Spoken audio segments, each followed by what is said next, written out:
Hey, thanks for joining me for this quick podcast where I'm going to be showing you how to get the most out of your camera on your iPad for taking still photos.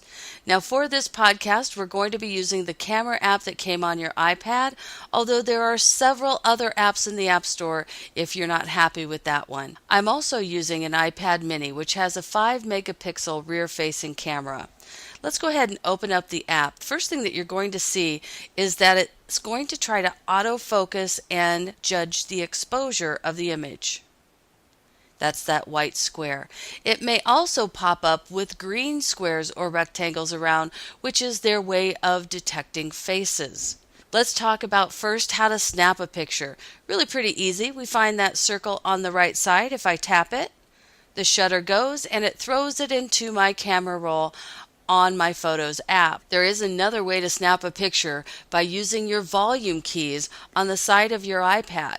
If you press it, the shutter goes and it takes the picture. Either one of the volume up or down works for taking a picture. Let's move on down to the bottom. On the left-hand side, I have a way to access my camera roll to take a quick look at my pictures or video that I have shot. Oh, there goes the green face detection. It likes my popcorn. Let's move on to the Option key.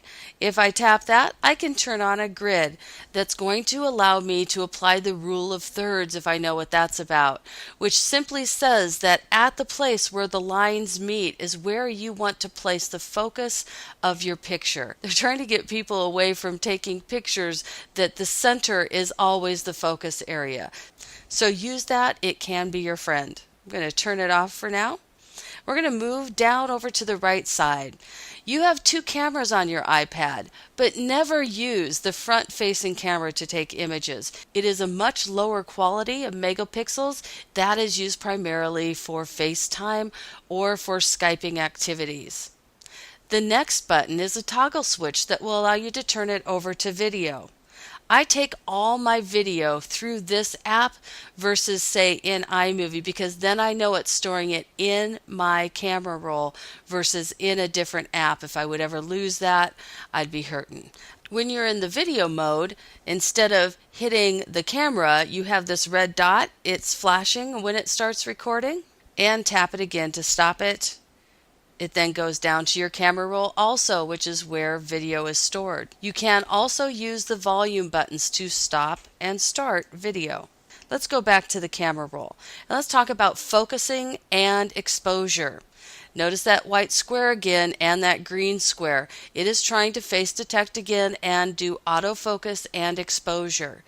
Now let's say that I want to focus in. I have 3 objects here at different distances from my camera. That if I want to focus in on the Diet Coke, all I need to do to change its exposure and focus is tap the object.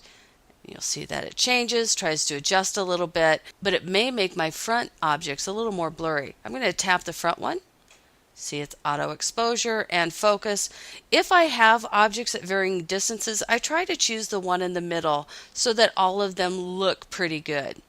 Now, sometimes you may want to actually lock that focus and exposure on a certain object that gets better light. So to actually lock that focus and exposure on something, all you need to do is press and hold on the object.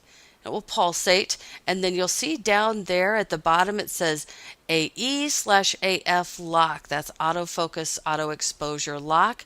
Now I can move the camera around and it will not change that lighting or that focus off of my Diet Coke bottle. To undo the lock, all I need to do is tap somewhere else and that goes away. I want to show you one more thing before I show you where all these photos are stored, and that's zooming. If I want to zoom in on an object, I take 2 fingers close together and spread them out, and that activates my zoom. Now I can change it now here down at the bottom or continue to use my fingers by spreading them apart. If I tap on the object, it will then focus in on it. The only thing you need to remember about this is it's a digital zoom. Digital zoom spreads out those pixels and makes a picture that is of lesser quality. So I try to stay away from digital zoom as much as possible and just move closer to my object. Now, Last, where do I find my pictures? I'm going to go out of this and find my Photos app. In the Photo app, all videos and pictures are stored. We're going to be sharing more about the photo roll in a later podcast. But for now, happy snapping. Go out and take some great quality pictures.